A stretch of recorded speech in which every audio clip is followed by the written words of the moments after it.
Okay, and just to start, I'm going to go straight to command and get logged in. So you have one Keller Williams login for everything. That will get you into command. It's just agent.kw.com. And then as far as doing the steps of the transaction, if you want to remember 3 things, you have to add a contact, then you create the opportunity, and then you start the transaction. So starting the transaction equals DocuSign, which is what I'm teaching. If you guys don't like DocuSign, you're under no obligation to use it. It's just what Keller Williams provides. So that's what I teach. So step number 1, if they're not in your contacts already, you need to add them. So I'm going to go into my contacts. And I'm just going to add one in. So I'm going to hit add contact. And then at the bare minimum, I would recommend name, email, and phone number. This is awesome. You can put in literally anything about this person that you want.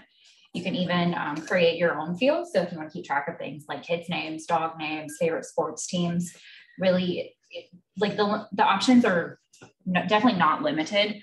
But at the bare minimum, name, email, phone number. So I'm going to have Steve Byer today. I don't know that I might have had Steve Byer. We'll do Jake.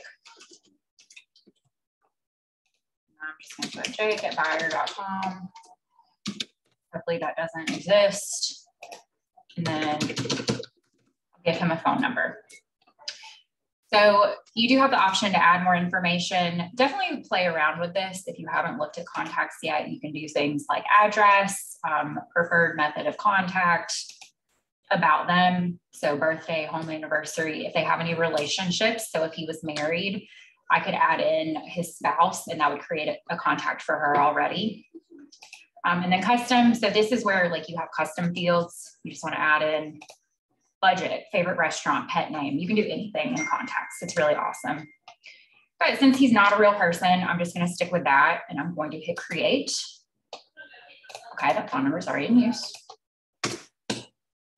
It will give you issues if you try to add somebody with the same email or the same phone number. So just keep that in mind.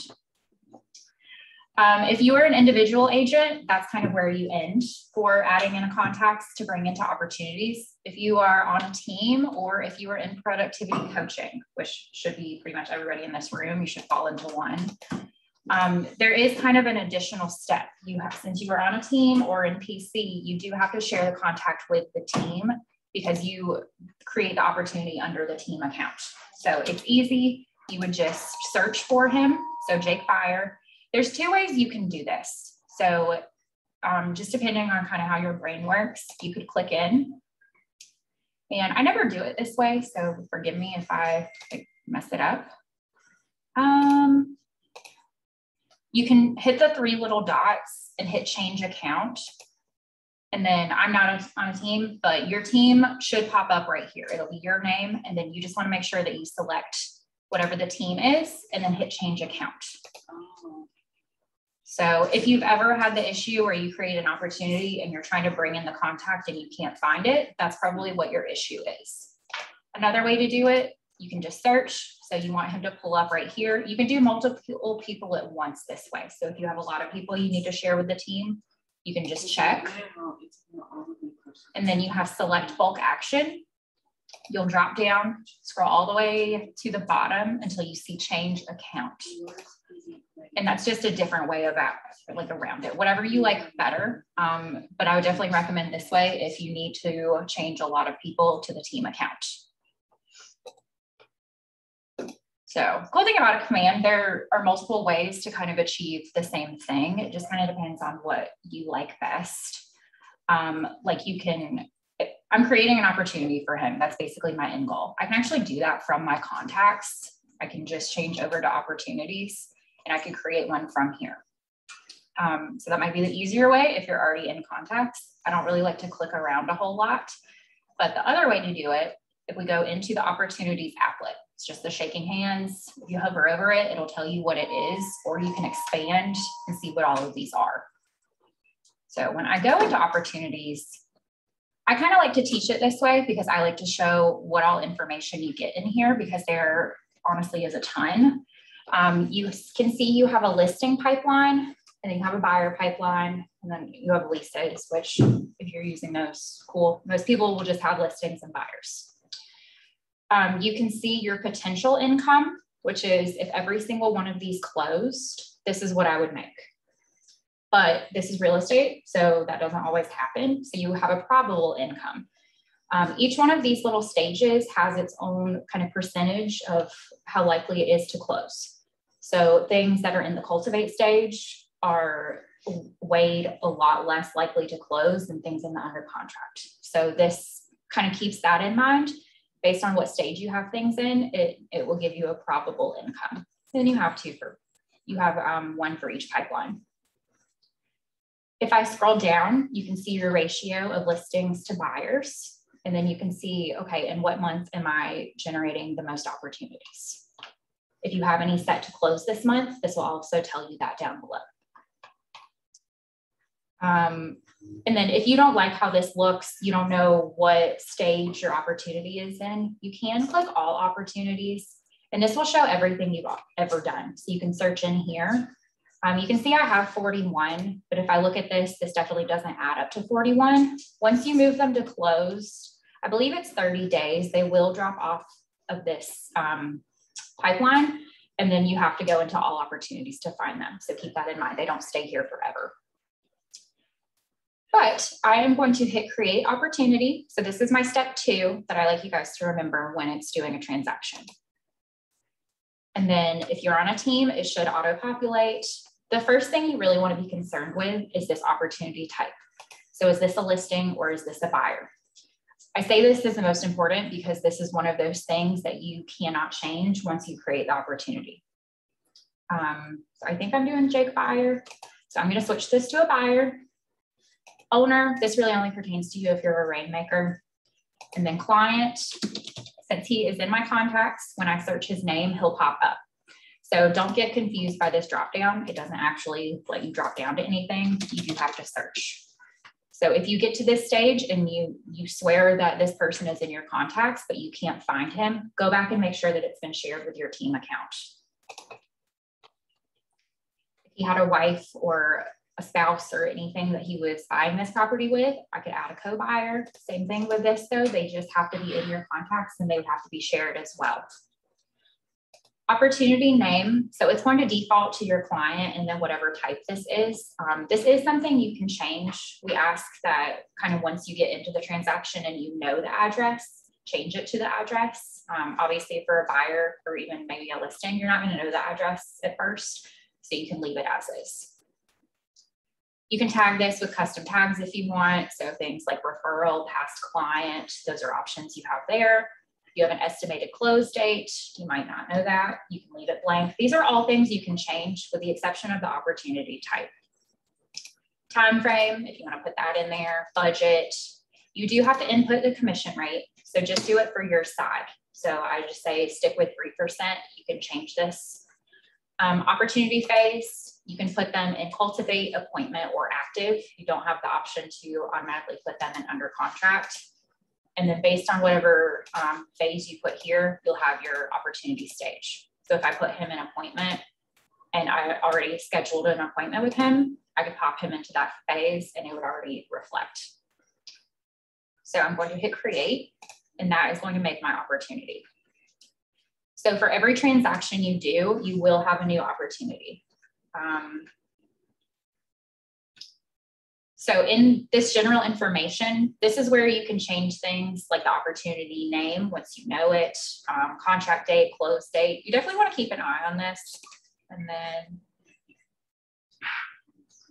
I would put 3%, Adrian. So it's whatever, it's just your side. So you wouldn't put the total. So your commission rate, you can change things like this, just hit the pencil, and then it gives you all of these options. You will want to input the property address once you know it. Same thing, hit the edit, and then you can search for it. It is Google Maps. So if it's new construction, it might not pop up. You can do, actually, I take that back. That's not the issue in here. This should populate pretty much any address. And then we have your buyer profile, which this is just really if they're using your app. What you really want to focus on in here is documents. So once you get into your documents, this is where everything's going to be uploaded, all of your final documents. So this is important right here. To start work with opportunity, please select checklist type first. That is referring to this. So pick checklist type. If I drop down, it'll give me residential, referral for which we will receive payment, and expansion. Most of the time you're going to be choosing residential. We only have one team that's using expansion. So if that's not you, you will never choose this one. Referral for which we will receive payment is if you sent out a referral to somebody in South Carolina and you're expecting a check back. This is an option you can do if you just want to keep track of things like the W-9 and basically you're just expecting a check back and you want something to kind of keep track of it. We don't require this for compliance. So this is just if you want to keep up with your paperwork, but most of the time it is going to be residential. Even if it's commercial, you're still going to choose residential. So I'm going to select that. And it is going to give me, since I did this as a buyer opportunity, I have a consultation folder. You'll see that I have nothing required. This is just if you have things like about the buyer sheets, anything like that, you can keep track of them. If this was a listing, this would be a listed folder. And of course I would have documents required. If I switch to under contract, I can see everything that I need broken up by what is required, what is conditional, and then what those conditions are, and then what is optional. So this gives you a good basis of everything that is required.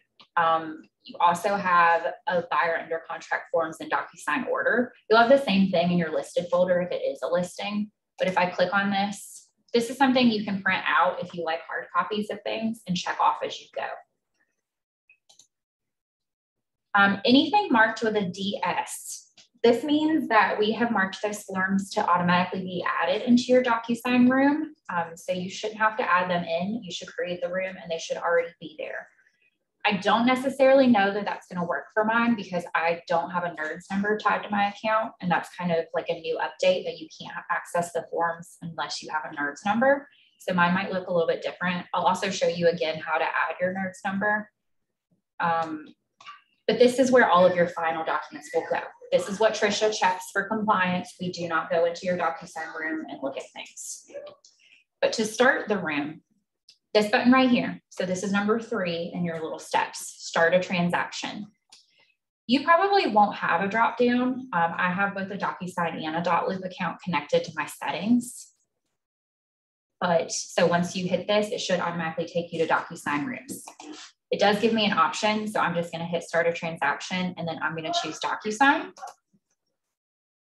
And it is going to open up in a new tab. If you're using like a tablet or this is really bad with Safari and if it doesn't open, check your pop-up blocker. Most of the time it's blocking it, but it should open in a new tab. It's going to ask you to log into DocuSign rooms, which hopefully I can get logged in.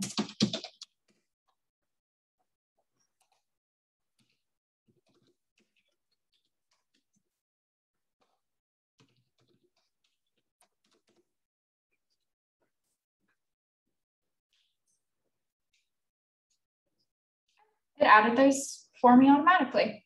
Okay, so this is what it will look like. You'll see that like working with real estate agents, right to represent buyer. These are all automatically in here just because we have them marked as DS. I don't know that I'll be able, yeah. So if you are ever in DocuSign and you see due to a change in your membership, we couldn't load your form. It's nothing bad. It just means you need to go into your preferences and add your NERDS number. So to get there, you'll click your little face up here, or I think you have your initials as the default, and you'll go into preferences. And then under integrations, so under DocuSign form settings and providers, you're going to hit add provider.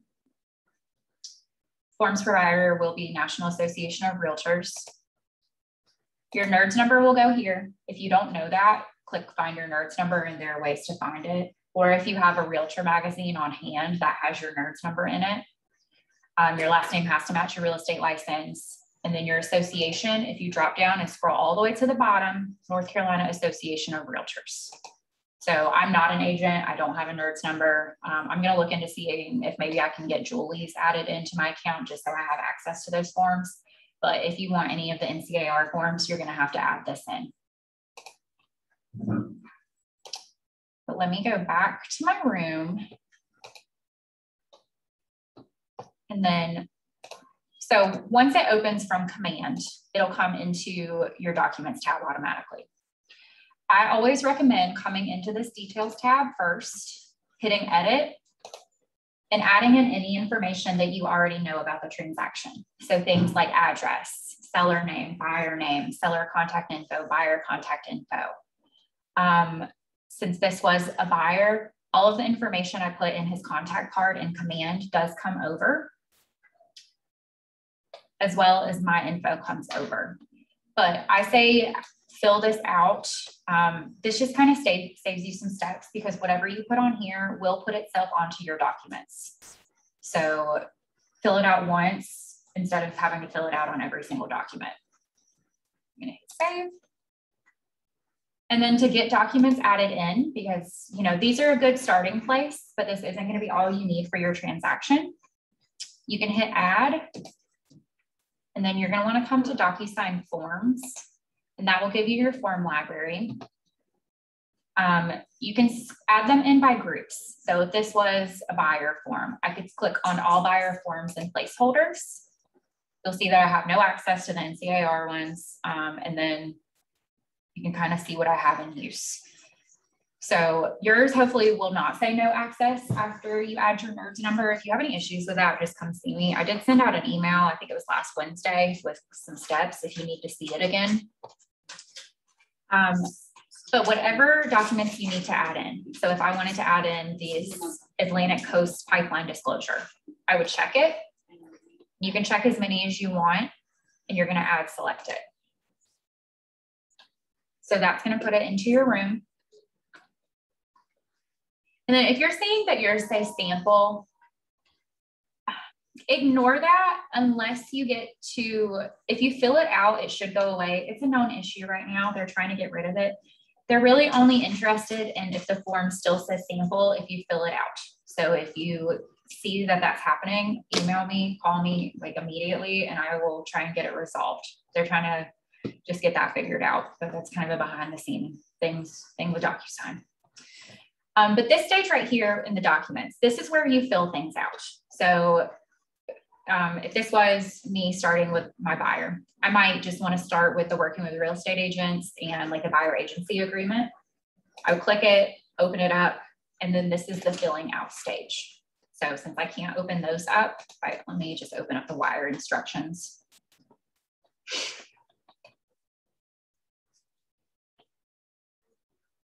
This isn't even a good one, but we don't have a lot of KW forms that require a ton of info being put in.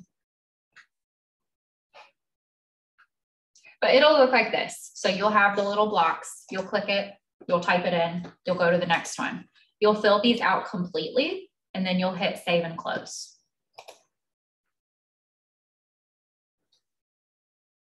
So you're going to do that for every single document you want to send at that time. And then once you are ready to send them for signing, once you hover over it, it'll give you a little circle that you can check. So pretend that this is my working with real estate agents and this is my buyer agency agreement. And those are the two that I want to send. So I'm going to check those.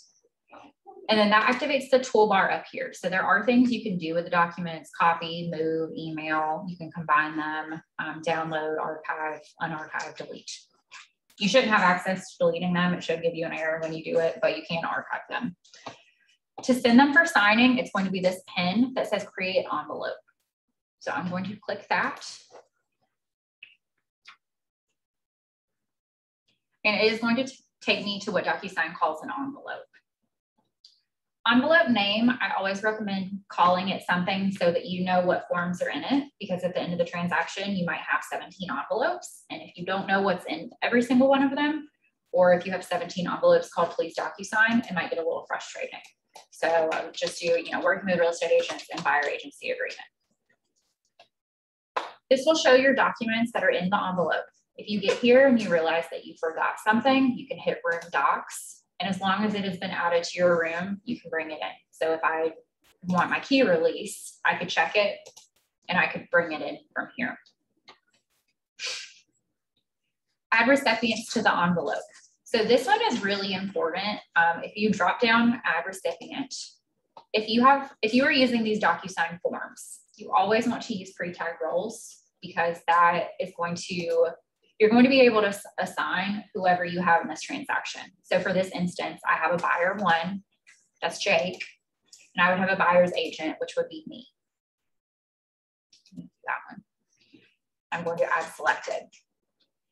This just lets DocuSign know, okay, she has a buyer 1 and she has a buyer's agent. So we need to automatically assign those signatures, and we don't need a buyer 2, so we can just get rid of those. If you don't do this and you just do room participants, you are going to have to assign every single initial block and signature. This way does it for you. So if you have the option to do pre-tag roles, you're always going to want to do that. Something else I always recommend, these numbers over here on the left means in what order the document gets sent.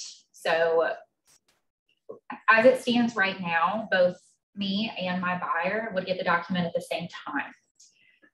If I changed this, if I changed my buyer to 2, that would make it so I have to fully sign all of these documents before he even gets an email that they exist for him. So this is kind of just an insurance policy, basically. This way, once I'm signing it, if I see that something's wrong with the document, my buyer doesn't know that I messed up. So it's just something I recommend. It's totally up to you. Nothing I recommend to you guys is what you have to do.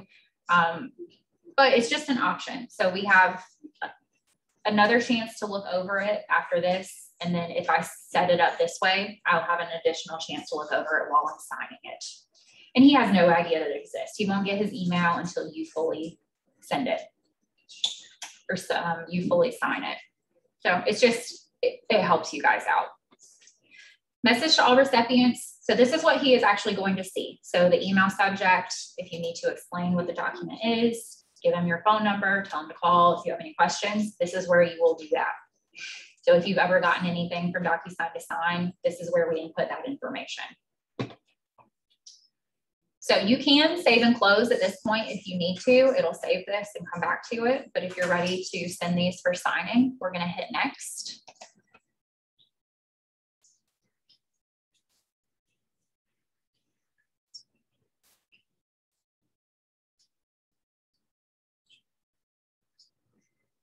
And then it's a sample. I didn't actually fill anything out, so that's probably why it does that. But you can see that I have myself and I have my buyer, and we are color coded. So as I look, oh, it didn't do that one. Okay, so this is what the pre-tag roles should do. It should automatically assign the signatures. I'm not sure why this one didn't. I think that's a form issue, but I could easily just drag over my signature and I could drag my date signed. So if you get to this point and you realize you're missing one, don't freak out. You can do it manually. The pre-tag roles are supposed to alleviate that, but this one might be just set up as a seller form. So buyer, date signed, the address would be filled in there if I did fill out the form, or if I filled out my details, it would automatically be in there. Same thing with this one. So if I wasn't using pre-tag roles, these are the signatures you would have to assign automatically or manually. It'll do it automatically with pre-tag roles. So this is kind of one of your last chances to look over everything. So you just want to make sure everything's filled out right. Everywhere that has a signature needs a signature. There are some forms with optional signatures. Like I think the listing agreement is one, the buyer agency agreement might be one as well. You can tell if it's optional because it'll just be outlined. I would have that conversation with your client before and just make sure that you know what they're going to choose, and don't leave anything optional, because what's going to happen when they're signing, they're going to click, they're going to completely bypass this because it's optional. The system isn't making them sign it. So have those conversations before. If you want to mark it as required, just click on it and mark it as required. That way they cannot submit it unless it's been signed, and you don't have to go back and ask for additional signatures because they missed something because it was optional. Once you're ready to send, you do have the option to do a recipient preview. It'll just let you see like what it's going to look like to your buyer. But I'm going to hit send. Only because I know I'm number one, and it'll say, you know, needs my signature. So I could click on it and you can see the status of it. So if you need to correct anything, you can go back. It'll take you to the beginning of the envelope stage. You can also resend, view the documents, copy, void, or view envelope history. If I wanted to go ahead and sign this, I can hit sign and you can see kind of what it would look like. I think I only have one signature on here. But they get to review. They would hit start and it would just, you see how it like, it automatically brings the page down. So if things are optional, it's just gonna blow right past that. You hit finish. I want out, finish later. So I don't want this random document going to whoever jake@buyer.com is. Once everything is fully signed, this envelope will turn green.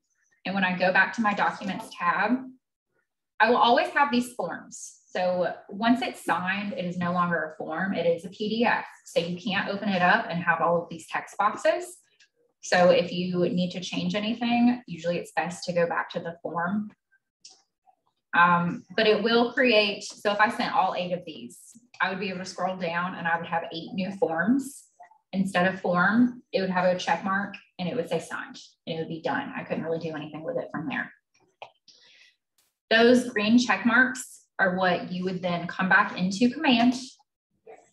So I'll just take a look at what I have. So if I was uploading my working with real estate agents, once again, there's a few ways you can do this. I can hit add a file. And since I have linked this opportunity to my room, I can pull directly from DocuSign. So you don't have to save anything to your computer or anything like that. Manual is if it's, you know, all things that you've done without the 2 being linked and they're all saved to your computer. You can toggle on and off show forms. So having it off just means that only the signed documents are going to pop up. Nothing I have is signed, so I'm just going to toggle it on for the sake of being able to upload everything. But I'm in, I believe, my working with real estate agents little slot. So I would choose working with real estate agents and I would assign. And that's going to upload that document in there. I can remove it up until the point that I submit this to Market Center. So if you realize you have the wrong document in there, you can only remove it at this stage. Once you submit it, you cannot remove anything. You can only replace. If you had a ton of documents, like I have 8 or I have 7, you know, however many, that's 10. I just realized that's 10. I said 8 before. Math is, you know, it's a little iffy. I can hit attach multiple files. And same thing, I would switch over to DocuSign. And I would just start, okay, exclusive right to represent buyer. I could drop down, my forms aren't on, show forms. Exclusive buyer agency agreement. I don't think I have my professional services disclosure. Oh, I do. And you can assign multiple things. It'll just kind of save you some time. And I can attach. And that will upload everything in there at once. So the rule for submitting this, 48 hours within a fully executed contract. You're not going to have every single document needed for the transaction. That's fine. That's a North Carolina, it's just a rule. It's a commission rule. So if it's a listing, you have to have all of the listing documents signed within 48 hours of an executed listing agreement. The buyer, for the buyer side, 48 hours after an executed contract. Once you're ready to submit, I'm not going to actually submit this because I don't want Trisha looking at this, like what is this? But you'll hit this submit to MC button. And at that point, Trisha knows that it's time to start reviewing it. So it'll, instead of open, you can always see the status of it here and here. It tells you submit within 72 hours. The rule is 48. That might just be a command thing that's in there. Every state is different. But this will turn and it'll say submitted. What's going to happen then? Trisha's going to click on your documents and she's going to go from one to the next, and basically mark it as approved or decline it and let you know why. And then it'll turn green and it'll be approved, and then you can get paid. You're not done here, unfortunately. Once you hit submit, you want to pay attention to this document right here, the how to get paid in command. So this is kind of a how to get paid ASAP document that Valerie made for us because she was sick of everybody doing it wrong, because she wants to pay you guys quickly, I promise. This offers and commissions tab. If you want to get paid, this is going to be your best friend. Try and get in the habit of the same day that you submit this to Market Center, go ahead and fill out this offers and commissions tab, because by the time the transaction closes, you're going to think that you did it, and there's a chance that you didn't. And then when Valerie gets the commission check, she can't do anything with it until you do this. So it holds up you getting paid, which we don't want. So I'm going to come to offers and commissions. You want an offer in here. So I'm going to hit add new offer. You can call it whatever you want. Initial offer is fine. This is something that you can do if you have a listing and you're keeping track of multiple offers and you want something to get to your clients. You can keep track of every single one in here. But if this is a buyer, you're obviously only going to do that one offer. So I'm going to create offer. It'll ask you for the offer date and the close date, and it's going to ask you for the address. So if this is in the MLS, I strongly recommend selecting it from KWLS. You'll just switch to all listings and it'll pop up here. If not, you can just type it in. This is what I was talking about at the beginning, where this is from Google Maps. So if this is new construction and it's 150 Walnut Drive and it's Rayford and that's not popping up, type in something like absolutely ridiculous, like 1, 2, 3, 4. Come on. I think it's this computer. But usually if you'll type in something super ridiculous, it'll give you the option to add a new address. But I'll leave it as 140 Walnut or 150, whatever I put in. Now I'm not getting any drop downs. I've got a question about the offer date. Okay. My offer date was, the offer was put in a few weeks ago. I didn't know about this stuff now. Should I still put today as the offer date, or should I enter in a couple weeks ago when the offer was actually made? Whenever the offer is actually made, or whenever you had the fully signed contract, I would just put that in there. Okay. I don't know why this is being a pain. I really think it's this computer. I don't think it's command. But it won't let you through. I'm just going to choose a random one from KWLS. We'll go with that one. So you'll go on to parties. This is just buyer. This is really just details of the transaction.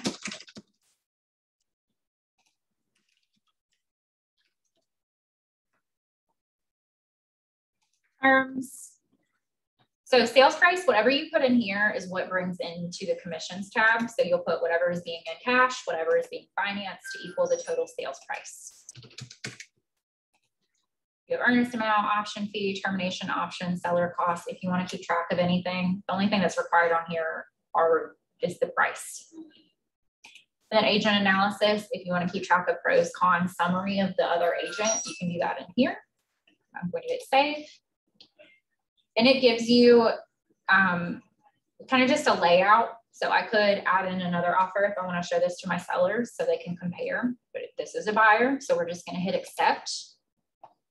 And then that is going to allow you to manage commission. So this, whatever you put in here is what we use to pay you. So I do have a separate video on YouTube. I don't want to get completely into details right now, but based on whatever situations. So this is where referrals would go. If you were splitting this with another agent, this is where it would go. If you're in PC, this is where the PC fee would go. So you do have to input a contract date. That comes over, if you remember in your details tab, that pops open from there. So since I didn't put anything in, it's going to make me choose. I'm going to save changes. You can see your breakdown over here. So if this was, I have no referrals, I'm not on a team, so there's no splits, I'm not in PC, I could just submit it and I could be done. Two of the common ones, if you are in PC, you can hit edit agent payment. scroll down to extra payment options. So if this has a referral or anything like that, this is where that will go. But I would hit add item. Or a referral to another agent, you would choose outside referral. You would put the referral percentage, it's going to calculate. And then all of this information comes from the W-9. So if you don't have the W-9, I would hold off. Don't just input random stuff in here because Valerie won't be able to import it. And then you'll just save. If you're in PC, same thing, you'll hit add item. Your additional element will actually be a deduction. Your amount you have to calculate manually, but it is 10% of your gross. So my gross commission is 4,500, sorry. It'd be 450. You guys are gonna think I'm really bad at math. I'm really not that bad at math, I promise. You can ignore tax ID type and tax ID. Your description is going to be coaching, and then pay to is going to be either Renee or Shauna, if this existed when Shauna was still the coach. Address, you can just put in the market center address. Whatever you put in here, it really doesn't matter. And then you can put in the market center phone number. But we just need coaching, pay to, whoever. And then you'll hit add. If you're on a team and you're splitting this, or if this is a referral to an agent in our market center, you're gonna hit edit agent payment. Your units will be whatever it is. So if it's a 50-50 split with your rainmaker, you'll change your units. You'll hit calculate commission, and then you can save. You can see that changed it to half. Add another agent. I can search for any agent in this market center. So if I was splitting this 50-50 with Shauna's, it's going to give her the remaining units and the remaining gross commission, and I would save. So that puts her there. You will never, ever, ever, ever use this add co-broker payment. We do not do that in North Carolina. Some states do. This is just, there are some states where the listing side gets the entire 6%, and then that market center cuts a check to the buy side. So we don't do this. You're never going to need it. A lot of people mistake this for the referral option. It's not. You have to edit agent payment and then add item, and then they get outside referral. So there's no such thing as co-broker in North Carolina. You're going to hit submit, and then you can, same thing up here, you can see your status. I'll give you kind of a hint. Whenever I look at this, it goes to me once you submit it. So it goes to the front desk. Usually Samara checks them. Sometimes I do. I really just look at your sales price. I go back into your documents and look at your offer to purchase. I just make sure that the two match. If they match, I send it on to Valerie, who imports it into her system, and that's what it is used to pay you. If not, I send you a little love letter asking if you have a price addendum. So somebody does look at these before, but you just want to make sure that that sales price is right, or you have the proper documents, because I cannot accept that. Basically, we can't pay you for a sales price that we have no documents on. And then that reminds me, so sending you a message. If you're not confident with this, or if you're in PC and you want Renee to check over it, or if you want Trisha to check over it, you can hit add comment. Pay attention very strongly to this up here. Use an @ symbol to mention an individual and send a notification. If I just type, hey Renee, can you look at this? She's gonna have no idea that I messaged her, unless she just randomly stumbles upon your opportunity and is looking at things, which that usually doesn't happen. If I type the @, it'll give me options for messaging. So I will also be an option on your screen. I unfortunately cannot message myself. If you have any like referral questions, money questions, Valerie is your person. Trisha, contract questions. Renee, also contract questions. If something's just not working or you don't know how to do something, you can add me. There are people who message all 4 of us and we're just like, that's not for me. But, you know, if you don't know, then either ask, or, you know, if you want to message all of us, but we all kind of have our own little roles. But like Valerie, you should never be messaging about contract questions. Same thing with me. I'm not licensed. Valerie's not licensed. We'll read it and then we'll tag Trisha just so she can see it, but we are not the people. But I can tag Renee and I can type my message, hey, check my contract or whatever. when I hit add reply, it'll pop up here. She'll get a notification up here. It'll be a little red dot, and she can click on it and see basically what it's coming from and click on it and get her directly back to this opportunity.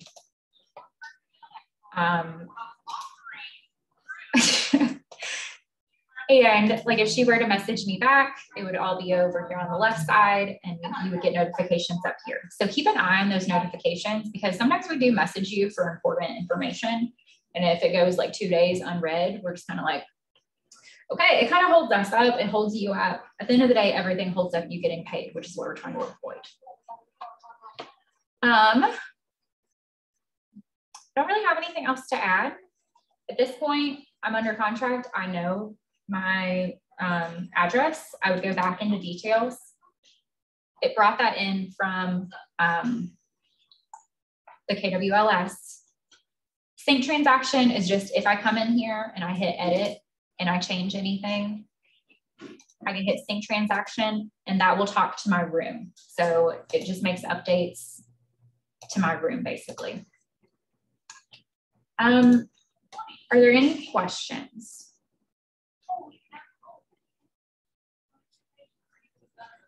All right, I'm going to cut the recording off.